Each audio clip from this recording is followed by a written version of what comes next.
this is how you make it. It's pretty simple. So first I have a show of hands. Who has ever done sourdough or starter? Okay, cool. Okay, I will say starter loves freshly milled, so it's way easier. You don't have to worry about, like, I remember people telling me you have to do all this stuff, like worrying about rye and all the things. Yeah. So to me, freshly milled sourdough is way more simple, and when you mix einkorn with it, it's even more simple because you don't really have to knead it and worry about like, oh, at this time I have to knead it for like 3 hours, which is fine. Like, I think it's like great, but this is really nice that I could just, when the girls go to bed, I could mix it up and then put a wrap over it. And after that, like in the morning, I could basically bake it a couple hours after I wake up. So I kind of made it in such a way that you guys will see every single process. This is just starter, so I'm gonna move this out of the way. So first, you could use a butter knife or anything else if you prefer. Let me see. This is actually more bubbly. This is in the cold car. I want you guys to be able to see everything just because I wish I had that when I was just like watching videos. I was like, I don't know what I'm doing. So I want you guys to see and feel everything. So you guys see how bubbly that is?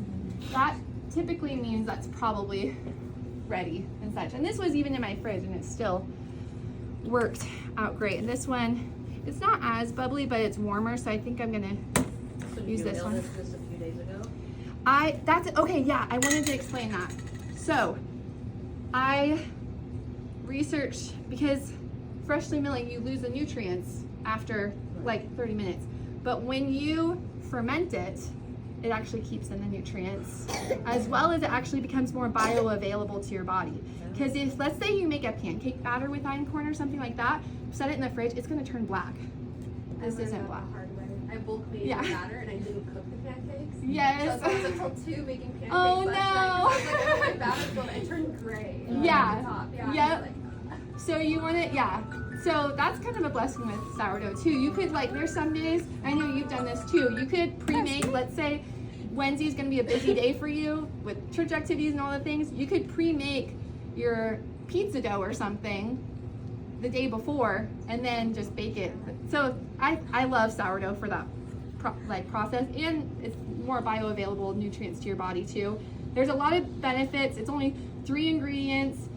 So it's cheaper. There's lots of things. It's way better for you too. So this has been in the fridge and you could see this like harder layer, and that's normal. So I wanted to let you guys know that if you're worried, and if it turns a little gray, it might not be that you mixed it good enough, I guess, but that's fine. Just you can either scrape it off and throw it away, or what I like to do, you guys can see below it. So this is the harder stuff. This is softer underneath. So you could take this off and throw it away. Or you can, I like to make, you can put it in your muffin batter, things like that to make them sourdough if you want. Or just look up other sourdough discard recipes, because a discard recipe doesn't need all the rising bread needs. So I will say, I think bread is the hardest thing to make because you have to worry about rising and such. So don't be discouraged is what I wanted to let you guys know. If the first one doesn't rise good enough or anything like that. My first one was like hard as a rock, so you could do way better than me. Have you ever just put plastic right like on the very top so the air doesn't get to it? Because you know, some of the things that I do food-wise, if you put something plastic right on the top, it doesn't change. Yeah. Like this right here. Yeah. No, all the way down. I haven't. That's a good. I could try that. Yeah, I've never done that. If you're making it, if you're wanting it to rise, I wouldn't do that because it's going to, probably not. Like you, I mean, it'll probably kind of hinder it, as well as it might even like absorb the plastic that you're not. You know what I mean? Yeah. So if you're wanting it to rise in the warmth, I wouldn't do it. It might work in the fridge, but when it's in the fridge, I just put this cap on it because it's going to be a lot. I won't accidentally puncture the plastic or something, you know. So you do technically need, you'll see people have all these like organic cotton wraps and things like that, the moisture is gonna be absorbed by those wraps. So I do recommend using plastic. And it's not, yeah, I don't think it's gonna harm it at all. It's not touching it or anything like that. So it's gonna be fine with that. But, oops, I'm sorry. I got some sourdough started. Would probably work too. Say it again? Parchment would probably work too if you put a rubber band around the parchment. Yes. Yes, that totally would. Yeah, you could either use, and that's a good point. You can, when I have some rubber bands if anyone wants any. But you could put a rubber band down here so you know how much it rose too. So I'm at the point, like, I kind of am like, oh, that's bubbly enough. I'm not gonna worry about, because sometimes I don't even adjust the rubber band. That confuses me more. So, but yeah, rubber band's a good tool, or like having a jar that has like these, and you can kind of write down, yeah, the measurement and such. But this is a jar I used last night, so that's why it's kind of like that. Let me think if there's anything else. Yeah, here's the rubber bands if you ever want to use that to know how much it's grown. I will say when it's wider like this, you won't see it double grow. It's still gonna just look more puffy on the top. You can see it looks puffier. I'm not ever worried about it doubling in size, to be honest with you. If you have a thin jar, you'll probably see it double in size. So that's why another reason why I personally don't use a rubber band, but I did when I started beginning. So I do recommend trying that. Okay, so I'm gonna have these for everyone too, so you guys could take home starter if you want to. But this is, like I said, I've tried 3 different recipes and they've gotten simpler every time. This one's my favorite one because it's so simple, and I feel like this could bless so many people on that have wanted to do sourdough or are too worried about the complexity of it. So I think that people that want that, that'll be really good. So does everyone have a scale here? Okay, cool. Does anyone not have a scale? Okay, I have 2 scales at home that I could bring to church if one of you wants to come to me after, and I could give you guys, one of you, a scale. This one is, I like because it charges, which is super nice. So if you don't want to have to worry about like button batteries on replacing those, this one's really nice. You don't have to technically use a scale. So this girl that I got the recipe from, she just uses cups. I don't really like that as much because, especially with Einkorn, it comes out so fluffy and pretty, you know, that when you use a cup, you're not going to get the right accurate measurement. So I converted it to grams, but just wanted to let you know, if you're in a pinch and your thing's not charged or something like that, you can technically use cups and that recipe will be up. So first thing that I do is make sure it's on grams. Sorry, I must have tapped it. Okay, zero it out. And then I like to take some sourdough starter. So this one was a little bit warmer. You can see how bubbly it is at the bottom. So you guys can, I know that when I first started, I wanted to know all the textures. It's gonna be a lot thicker than most starters. I'm gonna take the most bubbly part, and it's only gonna be 40 grams. That's what I like about this recipe too. 40 grams is nothing. So I don't have to worry about it like having enough starter, because most of my recipes before were like around 250 grams. So this is really nice that I know I'll have enough every time I make bread. So that's 31. And you could use a butter knife. Starter doesn't like metal as much because it's antimicrobial, so you want to use like a wooden stick or something like that is going to be the best to be able to make it happier. But I went without one of these for like 3 months because I was like, I already spent so much money. So a butter knife will work perfectly fine too if you're in a pinch in the meantime. And then you want to use just 2 cups of warm water. This is going to be not warm, but just filter. Yes. Oh, you do? Okay. I do. So it is 461 grams if you're writing it down. And if you're not writing it down, don't worry, because I have just, let me think of an idea that, does everyone have me on social media? Because I'll post it to the Facebook group that I have people in. So I'll just post it after this, what the recipe is, so that you guys all know. Okay, so I typically warm this up. I'm just gonna warm this up in the microwave real quick. And while this is warming up, I'm gonna take 750 grams of fresh einkorn. So I've never used this mill before. This one's crystals, and so we're gonna try this one out. And what's nice about this mill is most mills you have to turn on and then put it in, but this mill you don't have to. You could put in the grains beforehand.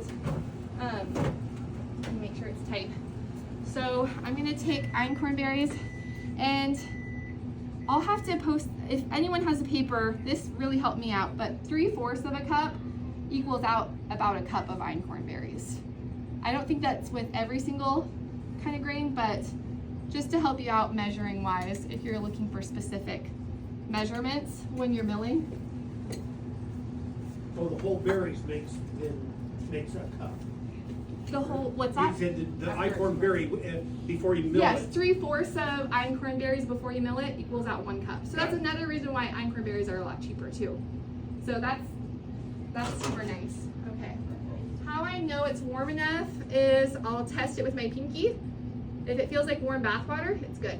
So if it's not warm enough, and it has to be filtered water without the chlorine in it. So you can either use bottled water. The reason why is because if it has chlorine in it, it will kill the good bacteria that we need to make sourdough. So if, let's say you have it too hot, you could just dump a little bit more and put a little cold water to it if you have, but this one feels nice. I use my meat thermometer. Oh yeah. I test the temperature with my meat thermometer. Yeah, that's probably, And I just let it sit out. yeah. 100. 100? Yeah. Okay, that's good to know. Okay, 461 grams.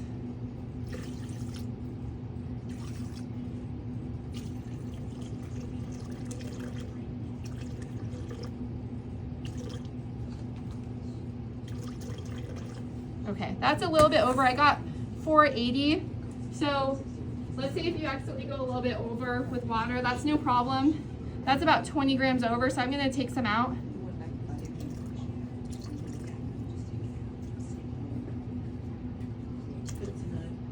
There it is. That's close enough. 460. Okay. So after that, I put a little. So this you cannot use the scale for because I've tried that and the scale doesn't like.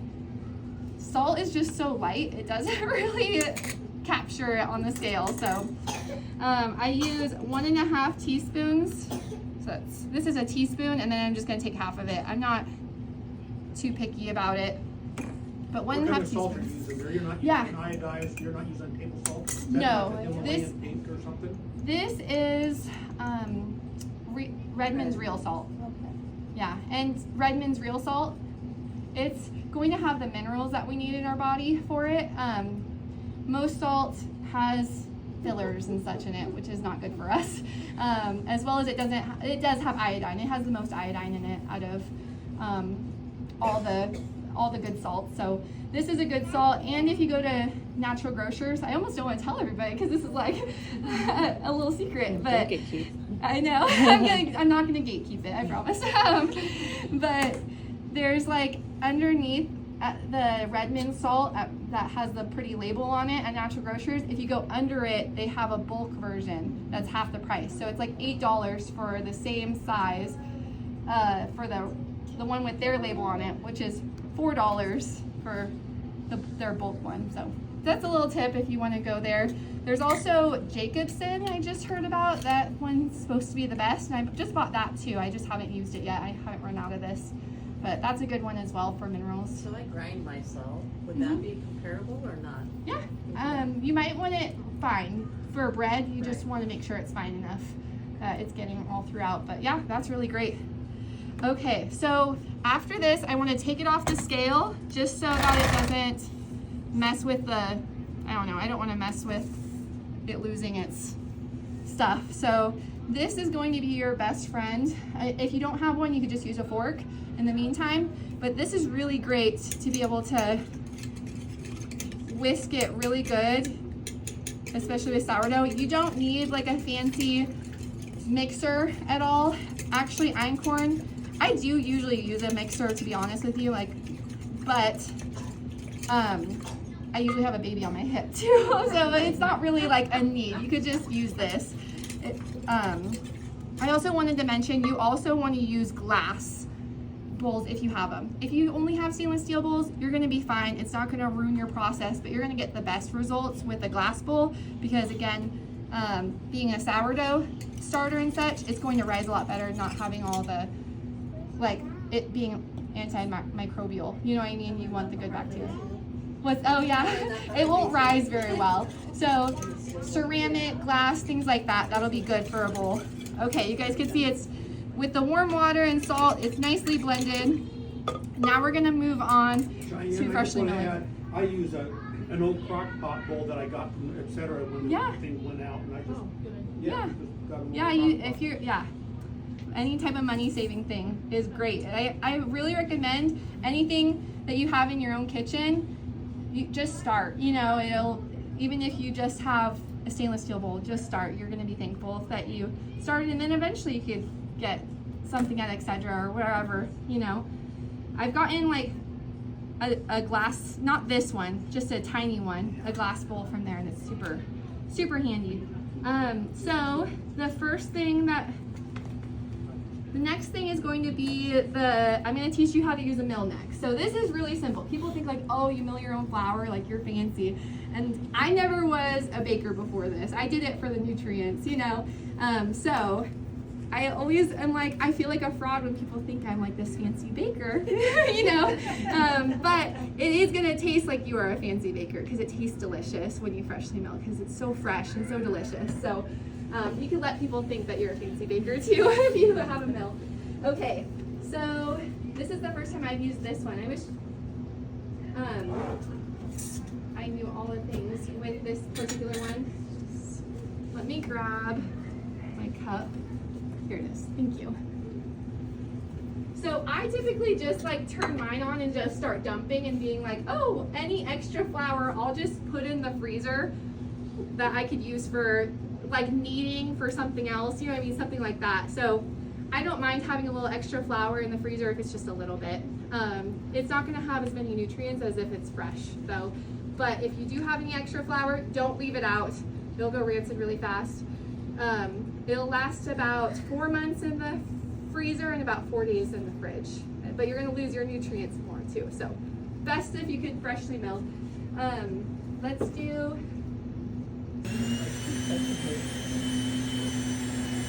all secure. You can just,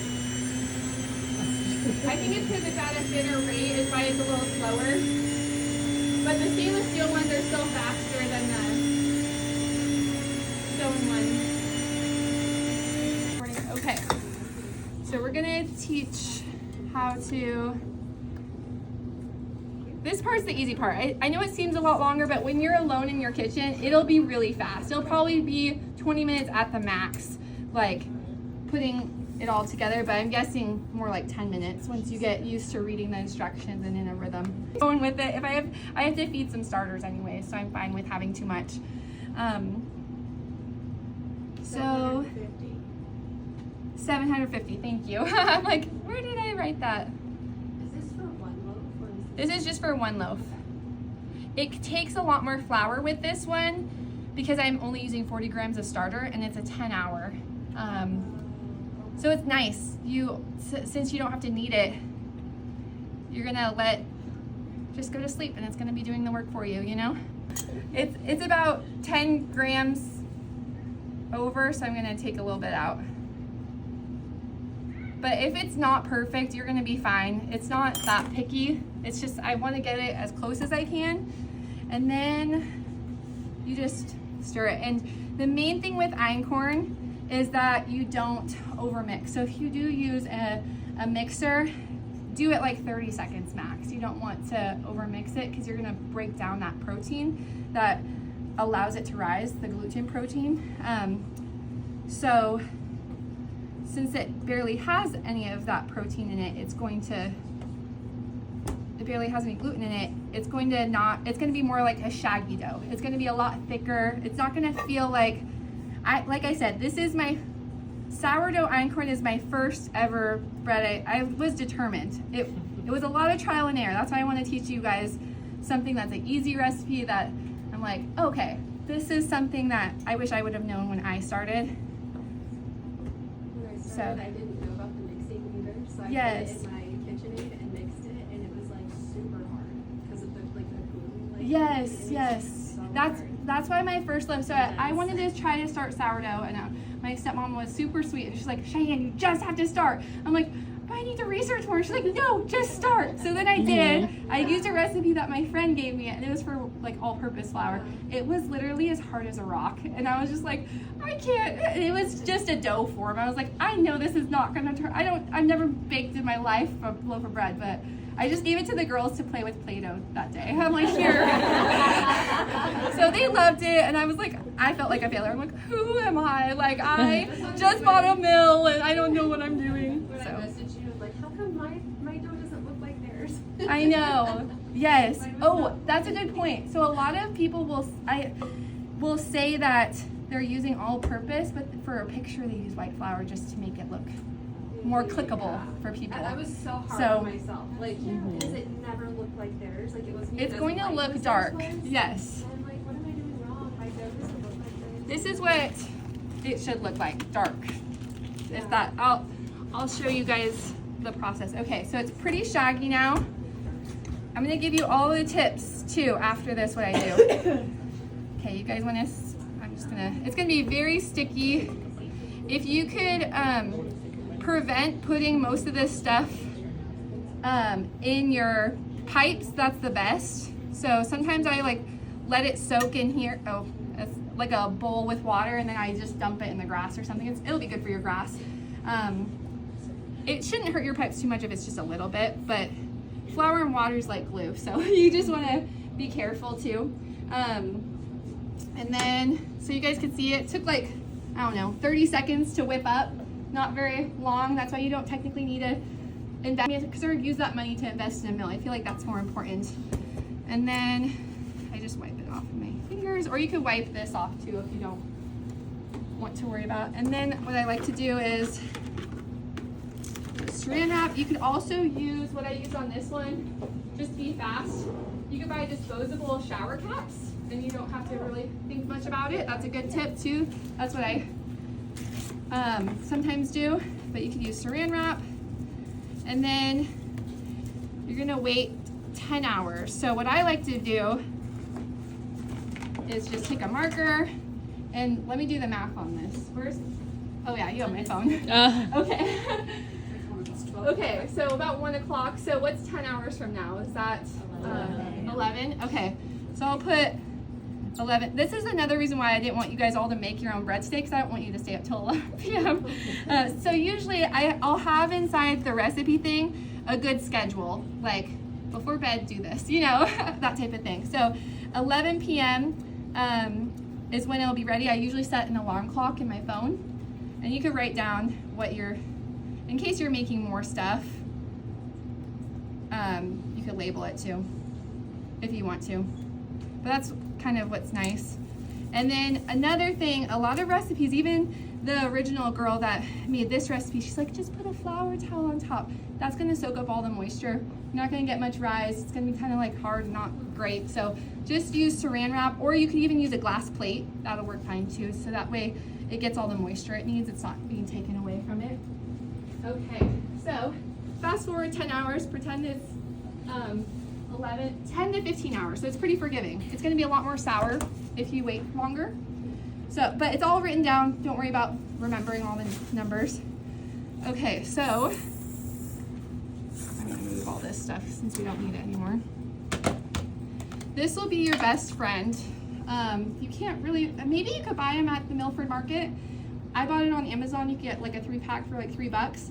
The reason why it's your best friend is because it's curved, so this dough is going to be really sticky. You can't just like grab it.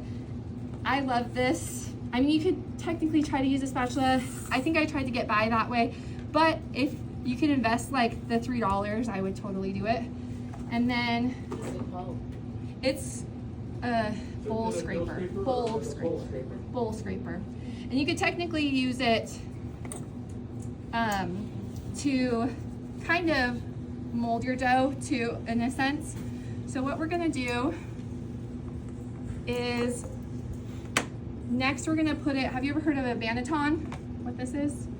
You don't technically need one. If you don't have one, that's okay. You can buy sets. So if you're just starting out, it's really cheap to buy all the stuff at once, like for like 30 bucks, you know? So we're gonna do the banneton, but you technically, and we're gonna flour it, you technically don't even need to flour it when you have a towel, a flour towel, or a banneton that has a liner in it. So if you don't have a banneton, that's okay. You want to have a bowl that's like kind of rounded and small. You don't want it too wide, otherwise it's going to turn out like a hockey puck looking piece of bread, because that's how it's going to form, you know? So just a bowl or a banneton. I'm going to take this. Do most people just have bowls? Okay, cool. We'll just stick with the bowl. And you can put a little bit of flour. She says put a lot of flour in it. I don't think you need to when you have the flour towel. It will not stick. Okay, we're gonna grab this dough that I made last night. Scrape all the sticky edges, and we're just gonna form it. So 10 hours later, in the morning when you wake up, it's going to be ready to shape. You're just gonna shape it what you think is a loaf. So I just keep folding it over and kind of cupping it.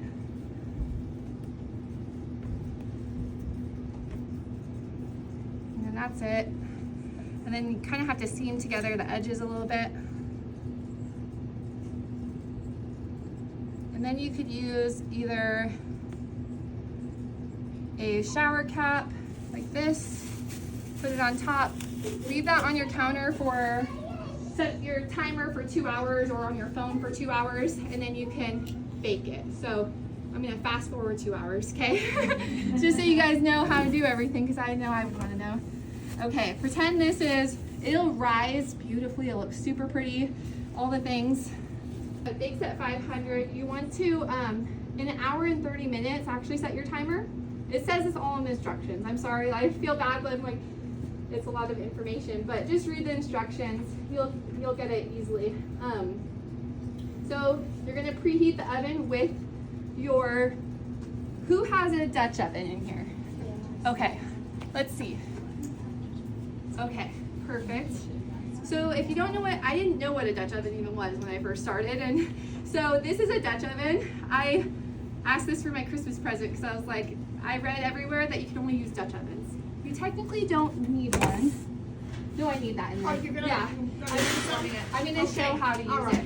So if you don't have a Dutch oven, this is a method that's not as good as a Dutch oven, but it'll still work. Okay. So Dutch oven, you could find one at Walmart, a Lodge one, for like $40.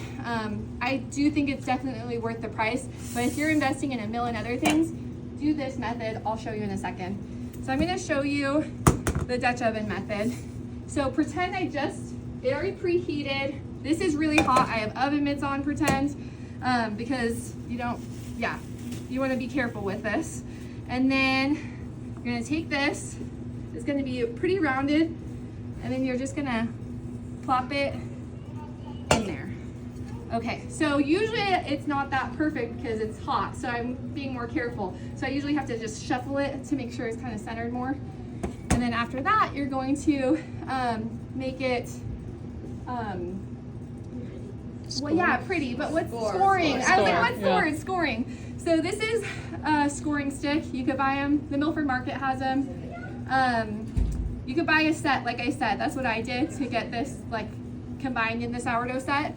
And then I like doing like a cross. You want it, this is, okay, come in really close so you can see how to, you want to score kind of deep with Einkorn compared to others. So this is why I recommend this. You can use a knife. It's not going to be as deep or as fluffy. So I do recommend this. So usually, So that's deep, yes. Oops, I didn't put this on right, but. So that's still not deep enough. So I'm kind of making it spread out a little bit by going away from the center. And it's not very hot dough because it hasn't been sitting out very long, but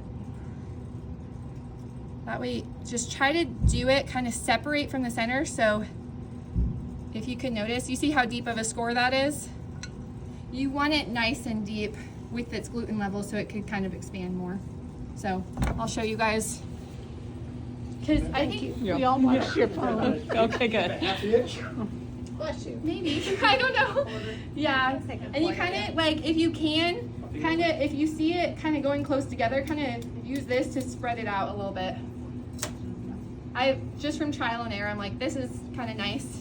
And then you're gonna put this on. It's gonna be pretty steamy. I just do it as fast as I can while it's in the pan, because that way it doesn't expand on. A lot of people will say to use something like this and pre-do your design, but when you put this in like 500 degrees, it's going to have silicone that bakes off of it. So I don't really recommend it. Use it straight from an enamel pan. It's going to be best for like your health, you know. But with this method, you kind of have to use this. Just unbleached parchment paper. But oh no, you can. Some people do. I don't That's know. cool. Like lip? What? No, like after you put it in right before you put the lid back on, some people will like splash some water on it. Oh, that's cool. I learned It makes something new new. steam come in there. Oh, and it has I've heard people do ice Yeah, I cubes. put ice cubes in mine. Like Yeah. 15 minutes, like before I make coffee. Yeah. And it helps rise. I also put I- lemon juice in it. And lemon Yeah. juice helps it rise too. But it Yeah, doesn't you were taste- talking it to me tastes- about that. Yeah, you could, to build more steam you can. That's funny. I've never, I do pray over, well, you're like making it, you can pray over your family, you know, but now I want to baptize it. That's so cool. Okay, so then you put this in here, Yeah, because then it'll and then it'll be set for like 40 minutes, it'll be done. When you're done with that, pretend it's done.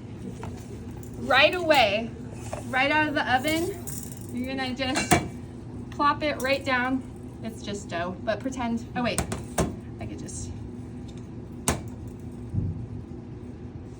that right there.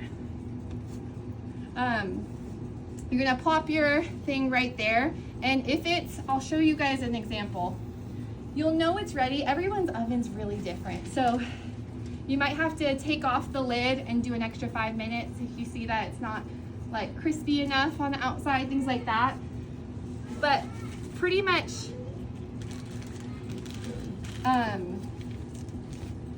about 40 minutes works really well for my oven.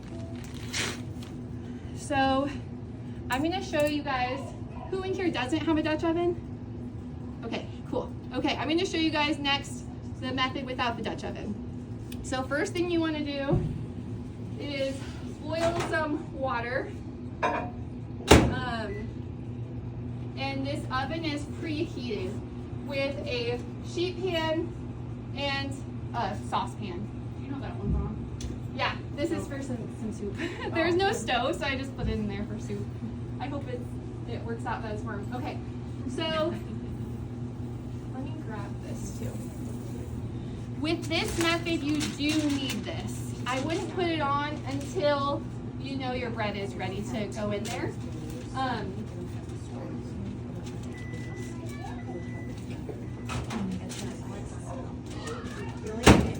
I think it probably won't steam up as much, but you'll get the idea. So you're gonna put this here. Whew. And then you're gonna take the water.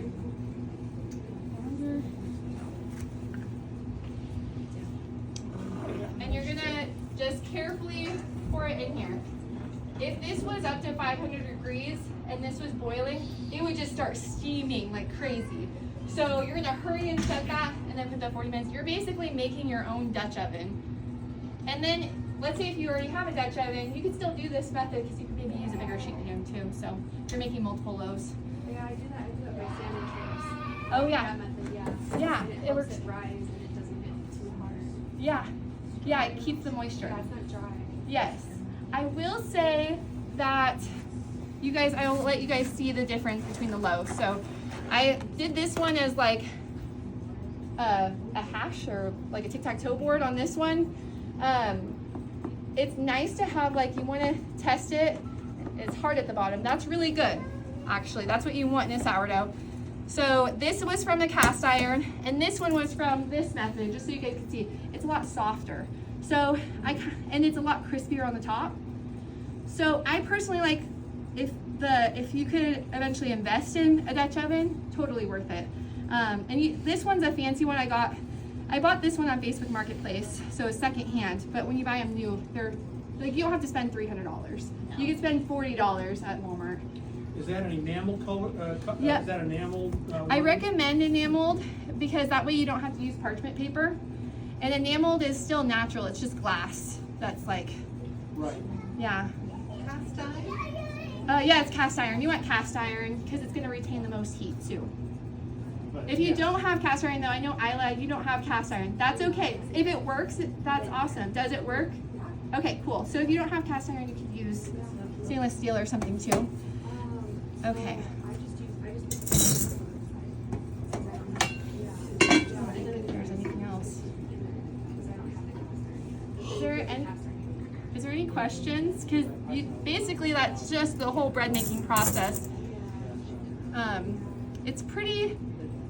When you actually do it yourself and follow the recipe, you're gonna be like, making muffins is harder because it's more ingredients, you know. So it's pretty straight to the point.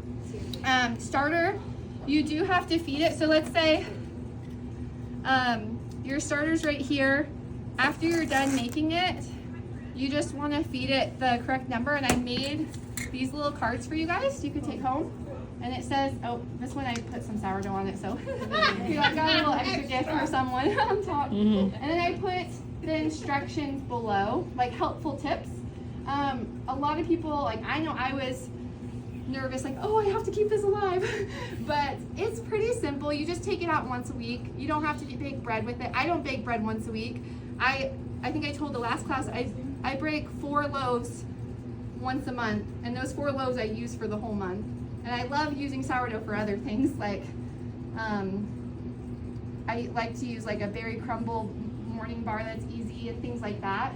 I love sourdough in that way. So you don't have to use it just for bread. And bread is going to be the hardest. So if you could tackle sourdough bread, everything else will be super easy, I promise. And this is an easy recipe. If your first loaf doesn't turn out great, that's okay. Keep trying. It will eventually. But yeah, I'm gonna give everybody a piece of starter just so that you guys could, so whoever has a jar, do you guys wanna wait till after class, or you can do it right now if you want. I have some soup in here and we can enjoy bread and soup whenever you guys. Thank you. Yeah, of course.